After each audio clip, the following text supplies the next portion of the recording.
There are turning points in history which mark the progress of a nation democratically, economically, and culturally. The year of 1890 marked such a turning point in America's history. The American West was changing. No longer could the boundary between the untamed wilderness and cultured society be recognized. For the Lakota Native American population, the radical transformation of their way of life caused them to drastically reinvent themselves to maintain some portion of their life and culture. The ghost dance opened an avenue for this purpose.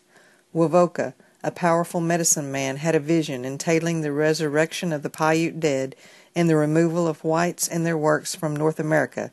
He taught that in order to bring this vision to pass, the Native Americans must live righteously and perform a traditional round dance known as the ghost dance in a series of 5-day gatherings. Wovoka's teaching spread quickly among many Native American peoples, notably the Lakota. The ghost dance movement caused Indian agents, soldiers, and other federal officials a great deal of consternation and helped to predispose them towards a cautious, wary, and defensive posture when dealing with the Sioux. Important to note is that Wovoka's preachings included messages of nonviolence. General Nelson A. Miles played a leading role in nearly all of the Army's campaigns against the American Indian tribes of the Great Plains, but pressure from Washington forced Miles to send Major Samuel M. Whiteside and Colonel James Forsyth to the reservation. The Wounded Knee Massacre occurred on December 29, 1890, near Wounded Knee Creek on the Lakota Pine Ridge Reservation in South Dakota. The day before the massacre, a detachment of the U.S. 7th Cavalry Regiment, commanded by Major Whiteside, intercepted Bigfoot's band of Lakota near Porcupine Butte and escorted them 5 miles westward to Wounded Knee Creek, where they made camp. The rest of the 7th Cavalry Regiment arrived, led by Colonel Forsyth, and surrounded the encampment, supported by 4 Hotchkiss guns. On the morning of December 29, the troops went into the camp to disarm the Lakota.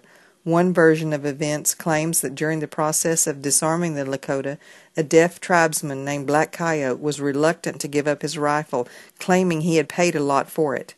A scuffle over Black Coyote's rifle escalated and a shot was fired, which resulted in the 7th Cavalry opening fire indiscriminately from all sides, killing men, women, and children, as well as some of their own fellow troops. The fighting was quickly suppressed, but the fleeing Lakota were pursued for the next 3 miles. Many of those who were killed were unarmed. A blizzard swept over the countryside the night of December 29, and when it cleared days later, the valley was strewn with frozen, contorted dead bodies. The bodies of the slain were thrown into a single burial pit. It was reported that 4 infants were found still alive, wrapped in their deceased mother's shawls. John C. Grable wasn't at the massacre, but he came shortly after and was able to take pictures of what was left. Corporal Paul Weinert sits behind the gun used during the battle.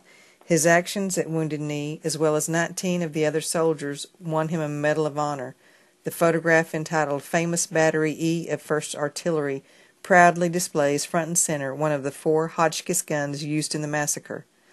Today, the Pine Ridge Reservation is polluted with unemployment, alcoholism, poverty, violence, and fetal alcohol syndrome. Visitation and tourism to the site is still disputed and unresolved. A memorial was started in 1986 in remembrance of the Indians' deaths, as well as a commemorative ride once a year that follows the flight of Bigfoot's band.